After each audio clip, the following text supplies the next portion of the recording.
El conocimiento no debe ser lo principal dentro del cristianismo. ¿A qué me refiero? Ciertamente el conocimiento es algo que tenemos que procurar. Tenemos que entender lo que leemos dentro de la Biblia. Tenemos que entender cómo es el carácter de Dios.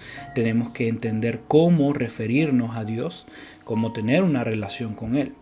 Pero al mismo tiempo hay cosas que muchas veces pretendemos buscar de más, y dentro de ese conocimiento podemos caer en tres tipos de problemas dentro del cristianismo.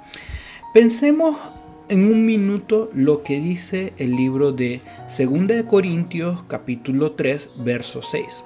Aquí el apóstol Pablo se está refiriendo del llamado que Dios les ha entregado y dice: el cual asimismo nos hizo ministros competentes de un nuevo pacto, no de la letra, sino del espíritu, porque la letra mata, mas el espíritu vivifica.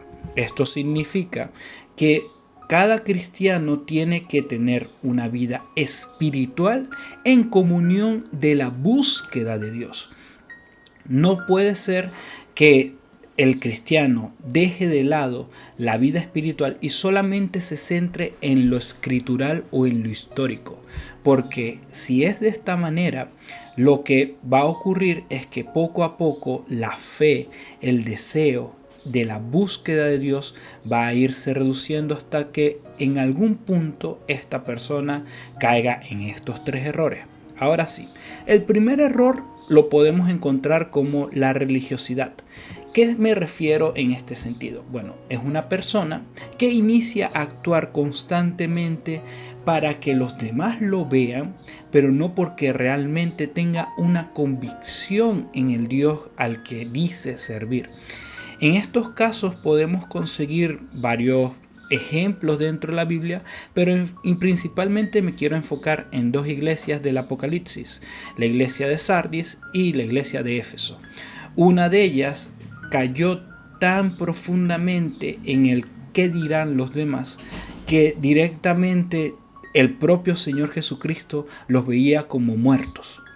Y en la otra, que es la de Éfeso, veía como, aunque tenían una forma apropiada de actuar delante de Dios, estas personas ya no estaban haciendo las cosas por el deseo directo de agradar a Dios, sino por simplemente una costumbre que ya se había implantado como cultura dentro de la iglesia.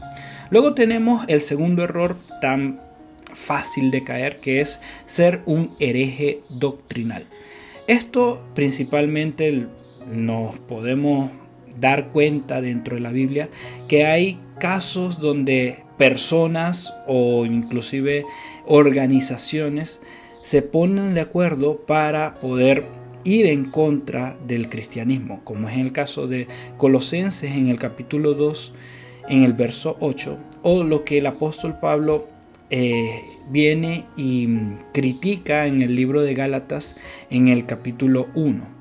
Y también hay personas con este espíritu de anticristo, un espíritu de ir en contra de todo lo que es bueno para Dios, como es lo que está expuesto en 2 de Tesalonicenses capítulo 2. Entonces, son personas o son grupos los cuales directamente buscan modificar, alterar, dañar la escritura para que ellos mismos se vean beneficiados de una manera que es contraria a la voluntad de Dios.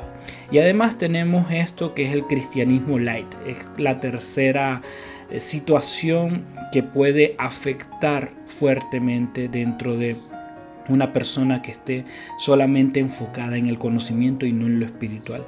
Nos podemos dar cuenta de que las dos cartas de Corintios había muchas personas que actuaban de forma light, no tomándose en serio lo que habían recibido del apóstol Pablo y lo que habían sido instruidos a lo largo de su vida cristiana.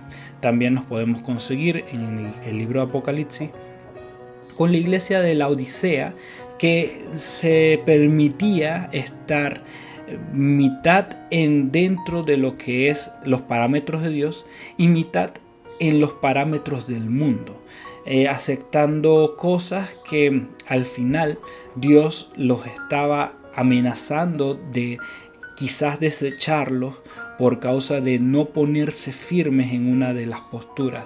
No son 100% mundanos, no son 100% cristianos. Y por último, se refiere a la iglesia de Tiatira, también en el libro de Apocalipsis, una iglesia que tenía mucho amor, que hacía las cosas con un buen corazón, pero al mismo tiempo era una iglesia que permitía la perversión sexual dentro de la congregación. Por lo tanto, ¿qué ocurre? Estos cristianos lights son cristianos permisivos, cristianos que han perdido la perspectiva de quién es el Dios al que sirven.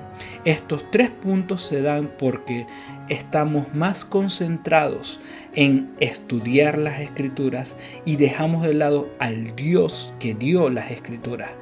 Y esto no puede ser posible. Tenemos que tener una coincidencia en ambas cosas, en buscar a Dios y en estudiar las Escrituras para así poder avanzar en un equilibrio perfecto delante de Jesucristo y de nuestro Dios amado.